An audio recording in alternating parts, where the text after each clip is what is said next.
So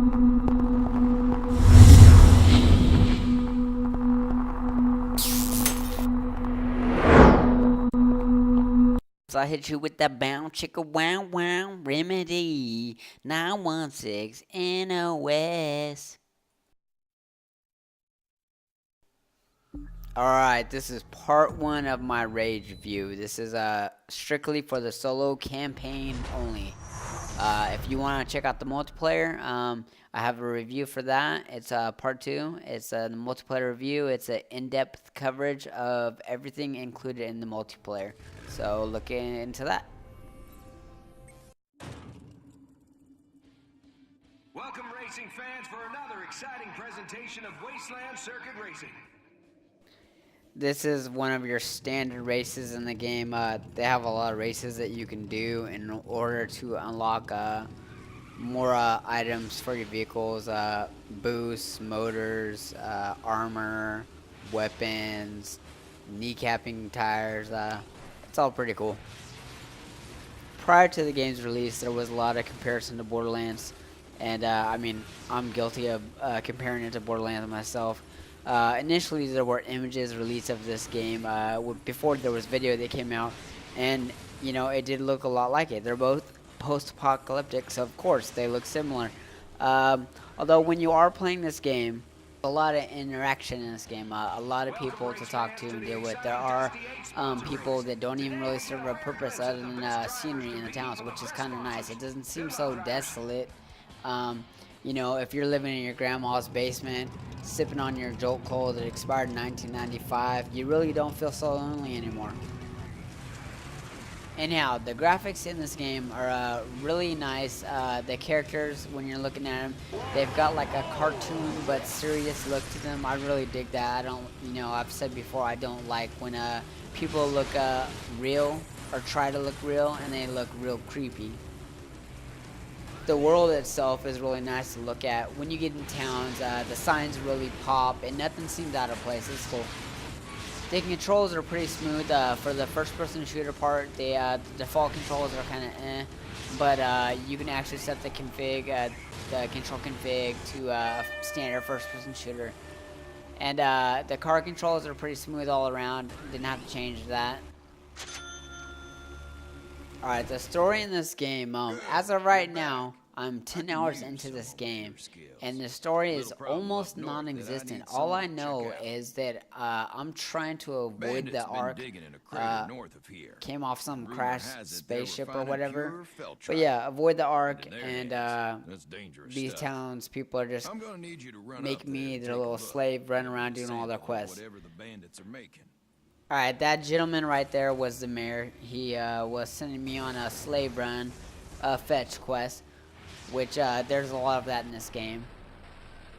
And that right there is a stunt jump. There's, I believe, 18 or 20 of those in the game to hit. They're not very hard. Maybe I'll make a video on that later on. I'm sure somebody else will beat me to it just because I'm so dang busy. But pretty much every stunt jump I have run into have been very easy to do. It is kind of fun trying to figure out how to reach those from certain areas of the land or whatever, trying to figure out what you got to jump on. I believe that pop is for destroying 10 of those bandit vehicles. So yeah, not hard to do at all. So back to this fetch quest. Basically, you go from point A to B and back to A. You spend a lot of time driving in this game. I'd say that you spend about 65–70% of the game in your vehicle. That is if you do all the races. I mean, I spent a lot of time with races towards the beginning, unlocking a lot of stuff for my vehicles, which were things that you kind of do need.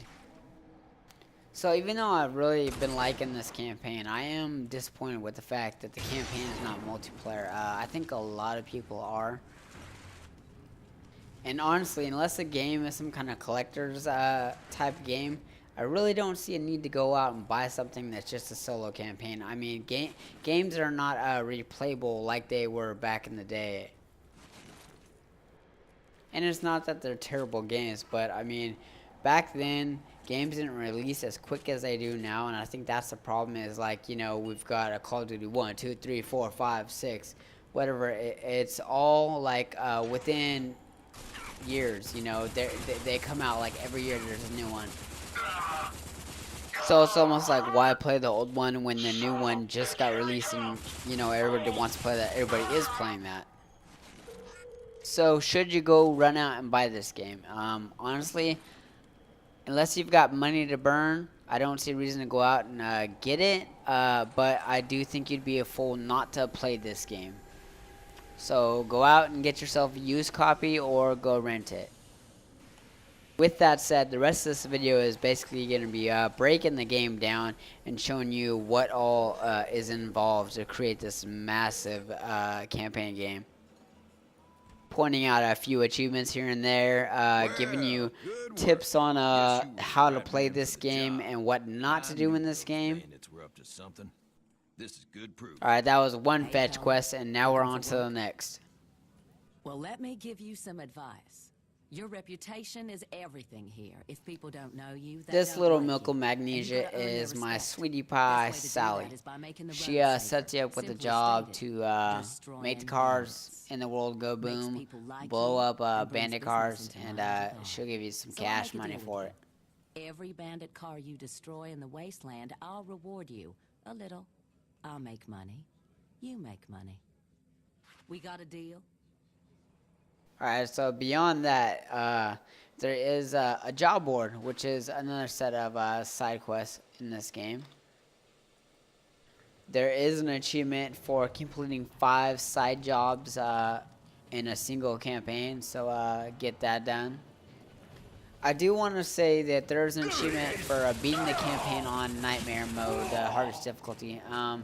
That's really not a hard task to do, considering you get a defib that recharges, which brings you back alive basically, and later on you can upgrade that to get brought back 2 times before it recharges. So I mean, Nightmare is not that hard. And I did notice that the race difficulty on Nightmare, there's no difference in that.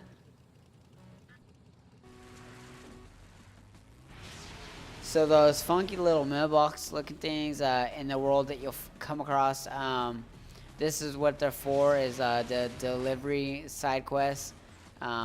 Basically, you're trying to get from one point to the next, to the next, to the next, before the time runs out.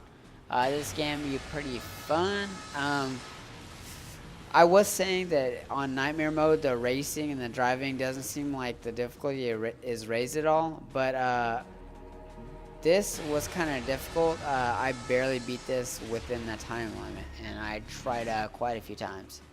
So all this mumbo jumbo about, oh, you only have to race 1 or 2 races in the game, in the campaign, in order to beat it, that's all a bunch of crap. Because if you want to finish this, if you don't want to play the game like a sissy, you want to complete those races in order to unlock the faster motors, the more boost power, because you're not going to be able to do this stuff, because like I said, I finished this with a few seconds left.